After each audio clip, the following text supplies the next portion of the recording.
इस वीडियो में मैं उस चौंकाने वाले आंत स्वास्थ्य सुपरफूड के बारे में चर्चा करूंगा जो एक्जिमा को प्राकृतिक रूप से ठीक करने में मदद करता है। आपको यह वीडियो जरूर अंत तक देखना चाहिए। नमस्ते सभी को, मैं डॉक्टर चानू दासरी हूँ। मैं अपने क्लाइंट्स को माइंड इम्यूनिटी मेथड का उपयोग करके उनकी इम्यून इन्फ्लेमेशन और पाचन संबंधी समस्याओं को हल करने में मदद करता हूँ। इस क्लिनिकल अप्रोच ने हजारों मरीजों को केवल 6 हफ्तों में उनके लक्षणों से छुटकारा दिलाने में मदद की है, वो भी बिना किसी जटिल या महंगे इलाज के। अगर आप एक्जिमा के लिए स्थायी समाधान ढूंढने और जल्दी परिणाम पाने के लिए गंभीर हैं, तो नीचे दिए गए लिंक को जरूर देखें। आप एक ऐसे पेज पर जाएंगे जहां आपको अपना ईमेल डालना है ताकि आपको एक फ्री ट्रेनिंग मिल सके, जिसमें मैं आपको वे प्रोटोकॉल समझाऊंगा जिन्होंने मेरे क्लाइंट्स को एक्जिमा में मदद की है। 6 हफ्तों के भीतर स्वास्थ्य पाएं। आपको वहां वह सब कुछ मिलेगा जो जानना जरूरी है, जिसमें फ्री गाइड्स और ढेरों मददगार केस स्टडीज शामिल हैं। मैं आपको सुपरफूड्स के पीछे का विज्ञान दिखाऊंगा और बताऊंगा कि ये आंत को ठीक करने में असल में क्यों काम करते हैं। इसके अलावा मैं आपको कुछ बहुत उपयोगी टिप्स भी दूंगा कि इसे अपनी डाइट में कैसे शामिल करना शुरू करें और एक्जिमा डर्मेटाइटिस की सूजन को दूर करने के लिए अपनी योजना कैसे बनाएं। अब आगे बढ़ने से पहले लाइक और सब्सक्राइब करना न भूलें और नोटिफिकेशन बेल दबाएं ताकि आप अपडेट रह सकें। ये वे वीडियो हैं जिन्हें हर उस व्यक्ति को देखना चाहिए जिसे एक्जिमा है और जो अपने लक्षणों को हमेशा के लिए ठीक करना चाहता है। और यहाँ वाकई में ऐसी जानकारी है जो शायद आपको कहीं और नहीं मिलेगी। अब थोड़ा बैकग्राउंड। सबसे बड़ी गलती मैं लोगों में देखता हूं, वे सोचते हैं कि सारी खाने की चीजें एक जैसी होती हैं और वे जो चाहे खा सकते हैं और उम्मीद करते हैं कि उनके एक्जिमा के लक्षण ठीक हो जाएंगे। हालांकि हर कोई अलग हो सकता है, लेकिन सच्चाई यह है कि सूजन कम करने के कुछ महत्वपूर्ण तरीके आपके अपने नियंत्रण में होते हैं जो एक्जिमा के लक्षणों पर असर डालते हैं। एक तरीका है अपनी आंतों के स्वास्थ्य को सुधारना। यही मैं अपनी क्लिनिक में सिखाता हूं और जो सामग्री आप अभी देखने वाले हैं वह मेरी माइंड इम्यूनिटी अकादमी से ली गई है, जहां आप जैसे लोग सीखते हैं कि अपने एक्जिमा को हमेशा के लिए कैसे हराया जाए, भले ही डायग्नोसिस स्पष्ट न हो। याद रखिए कि आंत में 1 ट्रिलियन से भी ज्यादा इम्यून कोशिकाएं होती हैं, वो ट्रिलियन टी से। तो कुछ स्थितियां जो इम्यून सूजन के कारण होती हैं, उनका आंतों के स्वास्थ्य से गहरा संबंध होता है। अब आंतों के स्वास्थ्य के विषय को समझने के लिए कुछ उपयोगी अवधारणाएं हैं जिन्हें मैं इस वीडियो में आपके साथ साझा करूंगा। अब मैं आपको एक अवधारणा से परिचित कराना चाहता हूं जिसे आंतों के पारगमन समय, इंटेस्टाइनल ट्रांजिट टाइम, कहा जाता है। यह वह समय है जो भोजन को जीआई ट्रैक्ट से गुजरने में लगता है। आमतौर पर भोजन छोटी आंत से 4 से 6 घंटे में और बड़ी आंत से लगभग 12 घंटे में गुजरता है। लेकिन मान लीजिए कि आपको कब्ज है और आपके पेट में बैक्टीरिया की अधिकता है, तो कभी कभी इसमें कई दिन या एक हफ्ता भी लग सकता है। लिंगरिंग फूड्स एक शब्द है जिसे मैंने उन सभी प्रकार के खाद्य पदार्थों के लिए बनाया है जो आंतों में बहुत देर तक रुके रहते हैं। इस सूची में मांस, चीज, शक्कर और आटे या ब्रेड जैसे साधारण कार्ब्स शामिल हैं। अब कितना समय बहुत ज्यादा है? खैर, 12 घंटे से ज्यादा कुछ भी, यानी आपको दिन में कई बार मलत्याग करने का प्रयास करना चाहिए।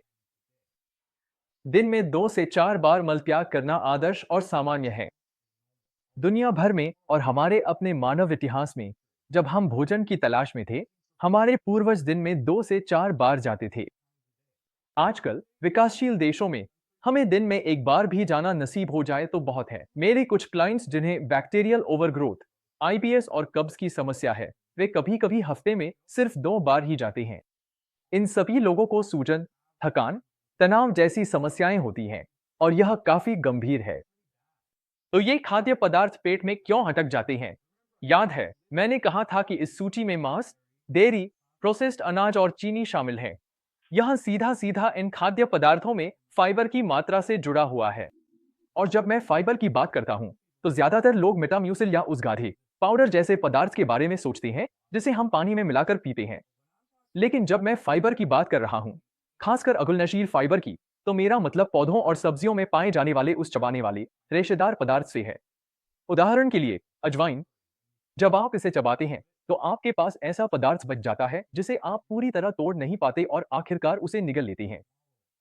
यही बात ब्रोकली, केल और गाजर के साथ भी होती है। पता चलता है कि यह रेशेदार पदार्थ आंतों में पचता नहीं है, लेकिन यह 2 काम करता है। पहला, यह पानी को खींचता है, जिससे मलत्याग को नरम और आसान बनाता है। दूसरा, यह आंतों और बड़ी आंत में खराब बैक्टीरिया के बढ़ने को रोकता है। इसी वजह से आप बहुत से लोगों को फाइबर को प्रीबायोटिक कहते हुए सुनते हैं, क्योंकि यह मूल रूप से आपकी आंतों को अच्छे बैक्टीरिया के लिए तैयार करता है। और वैसे प्रीबायोटिक्स में कुछ भी खास या गहरा नहीं है, तो मार्केटिंग के ढांचे में मत आइए। सारे प्रीबायोटिक्स असल में फाइबर ही होते हैं और आपको अपनी डाइट से पर्याप्त मात्रा में फाइबर मिलना चाहिए। मुझे लगता है कि फाइबर को बहुत कम आंका गया है और इसे एक आवश्यक पोषक तत्व माना जाना चाहिए, और क्योंकि यह केवल पौधों में पाया जाता है, इसे एक आवश्यक फाइटोन्यूट्रिएंट माना जाता है। तो कुछ उच्च फाइबर वाले खाद्य पदार्थों के उदाहरण क्या हैं? ये रहे उनके उदाहरण।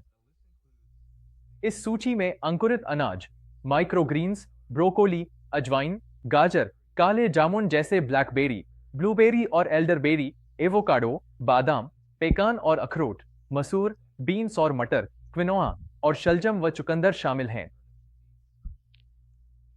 वैसे ये खाद्य पदार्थ आपके आहार का 75% हिस्सा होने चाहिए, ताकि आपको यह सुनिश्चित हो सके कि आप हर दिन पर्याप्त फाइबर ले रहे हैं। तो मैं इस मौके का इस्तेमाल करके थोड़ा और गहराई में जाना चाहता हूं और फाइबर अनुपात की अवधारणा पर चर्चा करना चाहता हूं।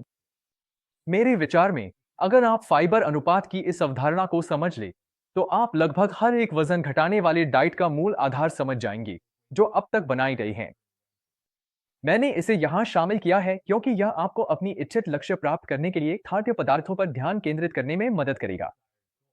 यह फिटनेस और पोषण की दुनिया के लिए भी आपकी आंखें खोल देगा।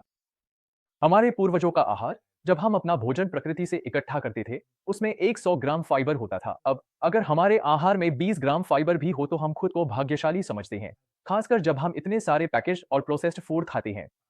और जब मैं फाइबर की बात कर रहा हूं, तो मेरा मतलब उस पाउडर जैसी चीज से नहीं है जिसे आप पानी में मिलाकर पीने की कोशिश करते हैं इससे पहले कि वह जम जाए। मैं उस फाइबर की बात कर रहा हूं जिसे निगलने के लिए आपको बार बार चबाना पड़ता है। इसका उदाहरण होगा अजवाइन या पत्ता गोभी। यह क्यों मायने रखता है? हमारी आंतों की प्रणाली तब अच्छी तरह काम करती है जब हर 20 कैलोरी पर 1 ग्राम फाइबर मिलता है, न कि हर 100 कैलोरी पर 1 ग्राम फाइबर। और उस फाइबर के साथ आपको बहुत सारा पानी भी पीना चाहिए, लगभग 1 गैलन रोज, क्योंकि तरल और फाइबर भोजन के अपशिष्ट में बने रहते हैं और जल्दी से शरीर से बाहर निकल जाते हैं। फाइबर का अनुपात बहुत महत्वपूर्ण है क्योंकि ये मूल रूप से यह तय करते हैं कि आपकी आंतें कितनी अच्छी तरह काम करेंगी और आपके शरीर में कितनी सूजन पैदा होगी। अगर आपके शरीर में सूजन की मात्रा ज्यादा है, तो आपकी बीमारी और बढ़ जाती है।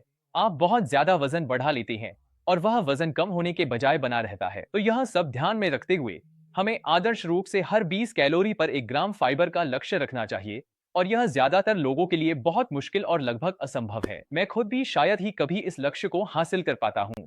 तो मैं अपने आप से बस यही कहता हूँ, चलो रोज 40 से 50 ग्राम फाइबर लेने की कोशिश करते हैं। और वैसे अगर आप 2000 कैलोरी वाली डाइट पर हैं, तो इसका मतलब है हर 40 से 50 कैलोरी पर 1 ग्राम फाइबर। एफडीए का मानना है कि रोजाना 28 ग्राम फाइबर काफी है, लेकिन मुझे लगता है कि आपका लक्ष्य 40 से 50 ग्राम होना चाहिए। ध्यान रखें, यह अब भी हमारे पूर्वजों द्वारा खाए जाने वाले फाइबर का आधा ही है। आप कभी भी फाइबर ज्यादा नहीं ले सकते। तो चलिए फिर से शुरू करते हैं। करीब 4 घंटे बाद भोजन का अपशिष्ट आंतों में मौजूद बैक्टीरिया द्वारा मेटाबोलाइज किया जाता है। जब पहली बार यह मेटाबोलाइज होता है, तो वे प्राइमरी मेटाबोलाइट्स बनाते हैं। ये प्राइमरी मेटाबोलाइट्स बैक्टीरिया की दूसरी आबादी के लिए भोजन बन जाते हैं, जो फिर सेकेंडरी मेटाबोलाइट्स बनाते हैं, और यह सिलसिला ऐसे ही चलता रहता है। ये बैक्टीरिया जो प्राइमरी मेटाबॉलिज्म करते हैं, ये अच्छे बैक्टीरिया हैं। ये हमारी आंतों को स्वस्थ रखते हैं।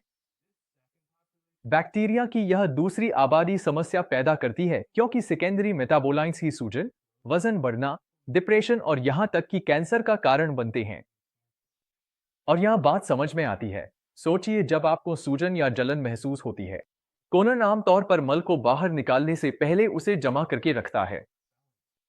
वैसे आप इसे खुद भी आजमा सकते हैं। आंतों के ट्रांजिट टाइम को मापने का एक तरीका है। इसे फॉलो थ्रू स्टडी कहा जाता है। आप कुछ कंट्रास्ट डाई निगलते हैं और फिर रेडियोलॉजिस्ट हर कुछ मिनट में एक्सरे फोटो लेते हैं। आमतौर पर 4 घंटे के अंत तक कंट्रास्ट कोलन तक पहुंच जाता है और फिर आप समय देख सकते हैं कि आपको मल त्याग करने में कितना समय लगता है। अब अगर आप कोई मेडिकल टेस्ट नहीं करवाना चाहते, तो इसे घर पर जांचने का आसान तरीका है कि आप 1 या 2 चुकंदर खा लें और देखें कि आपके मल को लाल रंग में बदलने में कितना समय लगता है। अगर यह 12 से 24 घंटे के भीतर हो जाता है, तो आमतौर पर सब ठीक है। अगर इसमें 2 दिन या उससे ज्यादा समय लगता है, तो शायद आपको समस्या है और आपको बैक्टीरियल ओवरग्रोथ और सूजन जैसी दिक्कतें हो सकती हैं।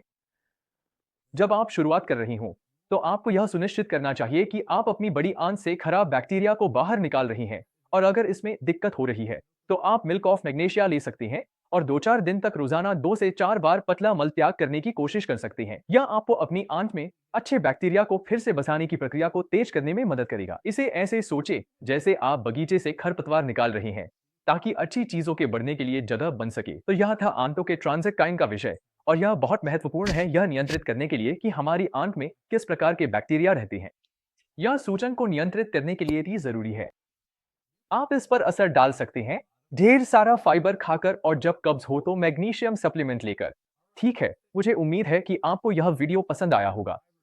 किसे पता था कि फाइबर इतना कुछ कर सकता है, और यही वजह है कि वे खाद्य पदार्थ जिनमें बहुत सारा फाइबर होता है सुपरफूड माने जाते हैं, क्योंकि ये कई तरह से मदद करते हैं। आंतों से होने वाली सूजन को कम करते हैं। वही सूजन जो तब होती है जब खाना आंतों में ज्यादा देर तक रहता है और इससे इम्यून सिस्टम की गड़बड़ी शुरू हो जाती है। अब जब आप आंतों के ट्रांजिट टाइम के बारे में जान गए हैं, तो मैं जानना चाहता हूं कि आप कौन से ऐसे खाद्य पदार्थ खाना चाहेंगे जिनमें भरपूर फाइबर हो। नीचे कमेंट्स में मुझे जरूर बताएं। अगर आपको यह वीडियो पसंद आया हो, तो कृपया मेरे चैनल को सपोर्ट करने के लिए इस वीडियो को अपने जानने वालों के साथ शेयर करें, और एक्जिमा पर और भी उपयोगी टिप्स के लिए सब्सक्राइब करना न भूलें। यह थे doctor Chanu Dasari, mind with immunity clinic से, और मैं आपको अगली बार मिलूंगा।